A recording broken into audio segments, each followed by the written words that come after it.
So I've just been editing this video and realised I should have done a trigger warning.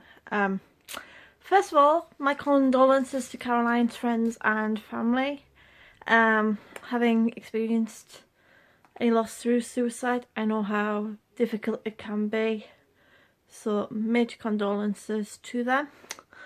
Second of all, this video does need a trigger warning because there is brief discussions of domestic violence and also of mental health issues and suicide.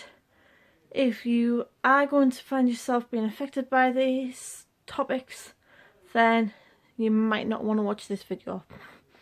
Anyway, onto the video proper. Hi there, it's Andrew, otherwise known as Pumpkin Geek, and this week we are going to be talking about something that's happened in the news, especially in celebrity news again this week, and this is the very tragic death of Caroline Flack. For those of you who don't know who she was a sort of media personality through her presenting work. Most famous for Love Island, which again, not really going to touch upon that whole controversy. Nor am I going to touch upon the court case that was coming up where she allegedly battered her boyfriend. I'm not going to talk about that because the only people who know what really happened that day is Caroline and her boyfriend himself. And whether the CPS was right or wrong to prosecute is a whole different video in itself, which I'm going to leave to somebody more qualified to make. What I am going to touch upon though is whether... how can I phrase this?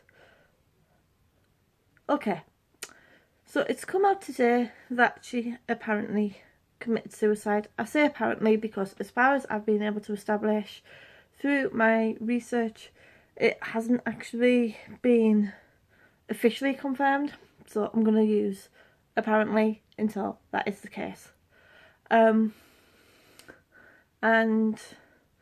you know, the media's involvement in how that may or may not have contributed towards that, because I have noticed like there is a sort of scary pattern where the media, especially sort of like your red tops, like your Mirrors, your Suns, the Sun especially, otherwise known as the scum for, you know, reasons in this country, have a pattern of hounding famous female celebrities who have achieved success in their field. I'm looking at Princess Diana, I'm looking at Amy Winehouse, I'm looking at, you know, now we've got Caroline. We have the whole Meghan Markle thing that's happening between the press and Meghan and Harry at the moment, and now it looks like they're going to be starting on people like Katie Price. People deserve a private life, you know. They enter this public spectre because that is something that they found they are getting success and recognition for, and at the end of the day it is still a job and a way of making a living, and people who make a living in the public spectre still deserve an element of private life. And so the press hounding them the way that they do, it just seems kind of scary and wrong, especially when it's very sort of clickbaity. And you know, I'm not saying myself personally I've hit a partner over the head with a lamp, but I have made plenty of mistakes in my life, and the evidence is out there. If you want to go and find it and drag me through the mud, whatever, I'm strong enough to take it. But at the same time, as a YouTuber, I'm entitled to a private life.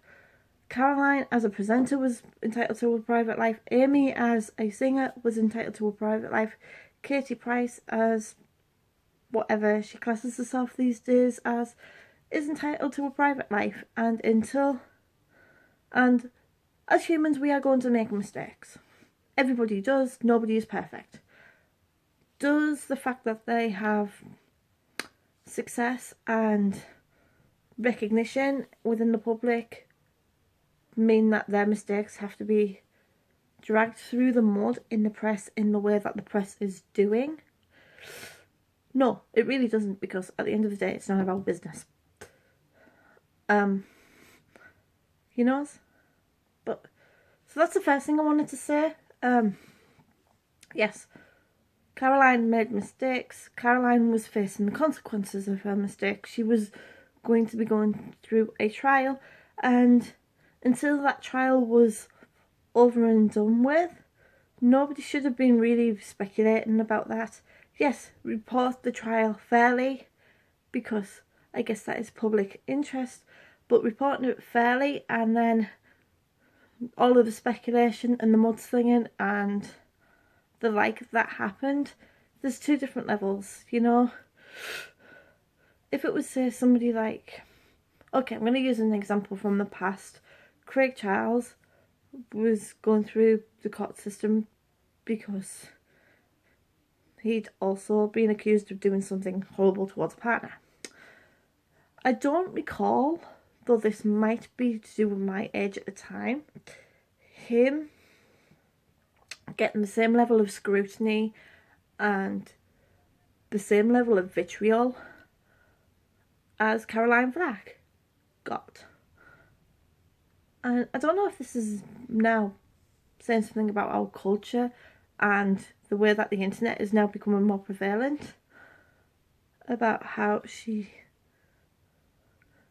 is, or was, because tragically she's not here anymore, about how she was treated compared to how he was treated, or whether the fact that he was a man and she's a woman, because I've noticed, like, the people who are getting, like, dragged through the press are mostly women.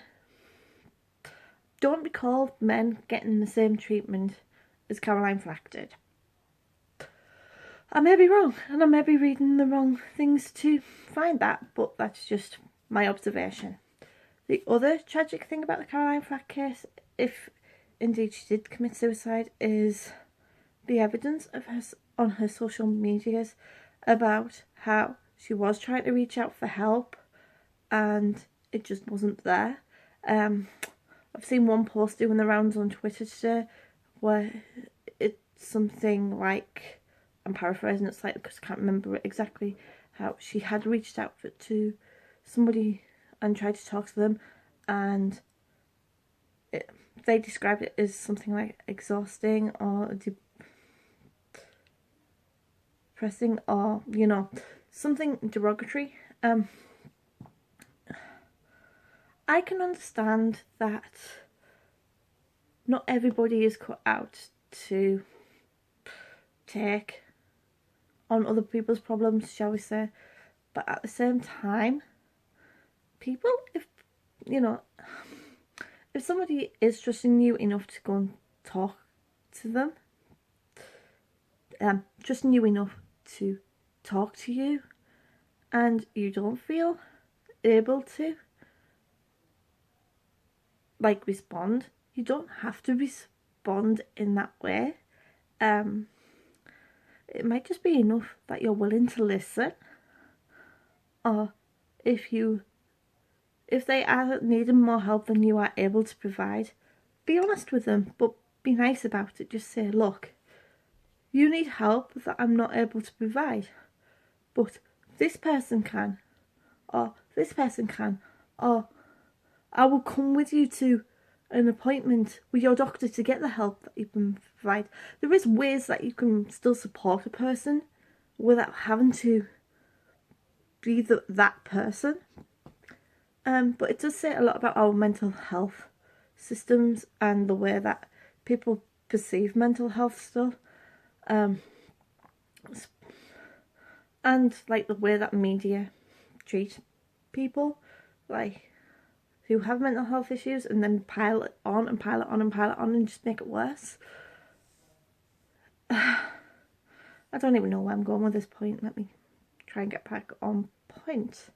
But yeah, mental health, especially with like initiatives like Time to Talk Day and like the stuff that ITV has been doing with like pausing the shows to give people the opportunity to talk, that kind of thing. Brilliant. It's a good start. But until like the government puts processes in place and puts the funding in place, these initiatives are a great start, but there needs to be the support within the NHS and other services such as charities to back it up. But also people in general need to start shifting their attitudes towards mental health. Yes, it's okay to talk about it, but if the people that you're choosing to talk to are not willing to support you, there is a problem there. And I'm going to say this bluntly, that is not with you, the person who is choosing to do the talking. That's a problem with them, and they need to go and take a look at themselves and see why that is. And I don't mean that to be nasty, I'm just putting it straight. So yeah, just wanted to round this off really by saying one of Caroline's most famous quotes or saying was, be kind. And I think as a society we do need to be kinder, not only towards ourselves, because as humans we are going to mess up, we are going to make mistakes, but also towards each other, because nobody's perfect. We all make mistakes. We all face the consequences for them, like she was going to be doing. So yeah, just be nice to each other, be kind, and if you can't do that, zip it. Anyhow, I've been Ange. Again, as you might be able to tell, this video was unplanned. If you liked what I had to say, give it a thumbs up. If you didn't, give it a thumbs down. Maybe comment on it if you want to. Maybe click that subscribe button. That should be appearing on screen. And I will see you next time. But for now, be nice to each other, be kind, and I'll see you next week. Bye.